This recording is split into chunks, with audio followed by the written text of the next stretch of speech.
Assalamu alaikum wa rahmatullahi ta'ala wa barakatuhu. Mai magana Umar S. Muhammad, daraktan fim ɗin Sajida. Hakika mutane da dama ina ganin comment ɗinku, to sai dai a yi mana uzuri, ayyuka ne sun mana yawa babu damar amsawa. Hakan yasa na ce bara na yi bidiyo domin na sanar da mutane abin da yake faruwa. Wasu suna ta tambaya cewa an fara wannan fim din an tsaya, an fara wannan fim din a sako musu ci gaban, to wannan fim dai ba komai ne yasa aka dakata da yin sa ba, face wata matsala ce ta faru. Da farko dai mu wannan harka da muke yi ta fim da sanin iyayenmu muke yi, iyayenmu sun san mu ne.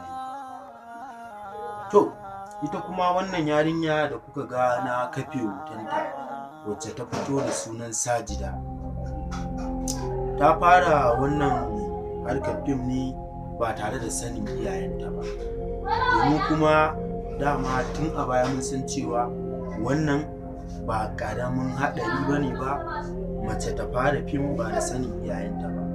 Wannan rigima ce guda wacce har kotu ana zuwa game da irin wannan abu, domin akwai wasu abokananmu da dama, wasu yanzu haka suna gaban alkali, wasu kai suna ma gidan yari, duk dalilin ɗaukar mace su sa ta a fim ba da sanin iyayenta. To hakan ya sa mu ma muka gano wannan yarinyar ta fara wannan fim ne ba tare da sanin iyayenta ba, yasa ba tare da ɓata lokaci ba muka yi gaggawa muka dakatar da wannan fim ne.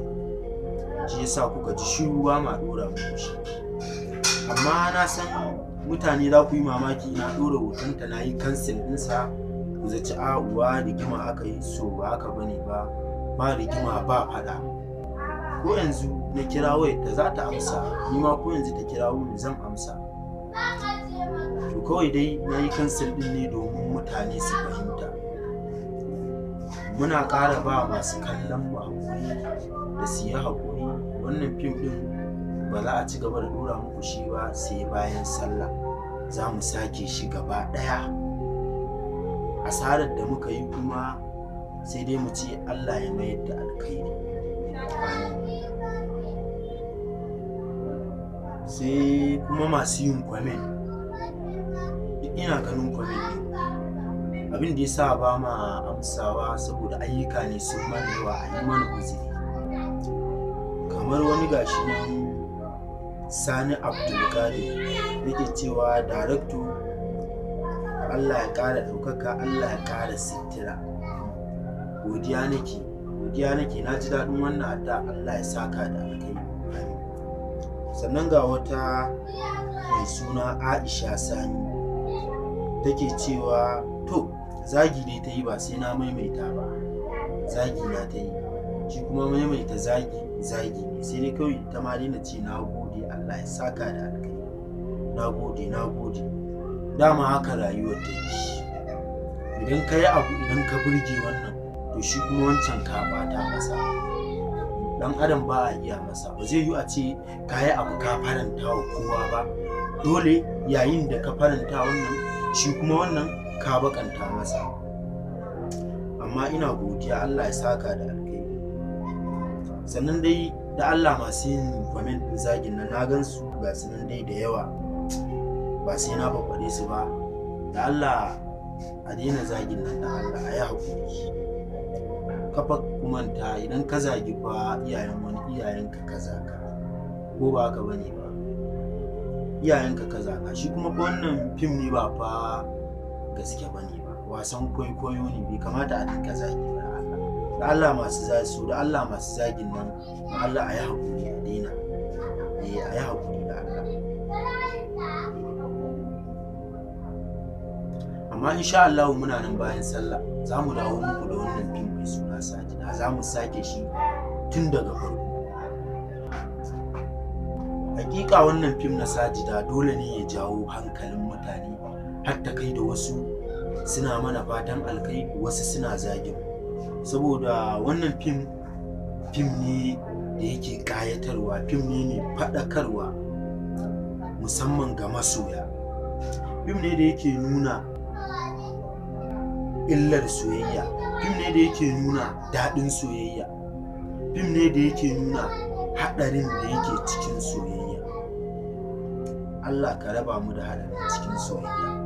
Domin kusan wannan fim da kuke gani kusan komai ya faru a gaske. Duk wani abu da ka gani a cikin fim ɗin nan ɗaiɗaiku ne ba a yi shi a gaske ba, komai ya faru. Dama fim gaskiya ne. Hakika so fari ne tas. Za ka ji suna cewa so ruwan guba ne, so ruwan guba ne. No, ba haka ba ne ba. Hakika so fari ne tas. Kawai dai wasu ɓata gari ne suka shige shi suke ɓata mai suna.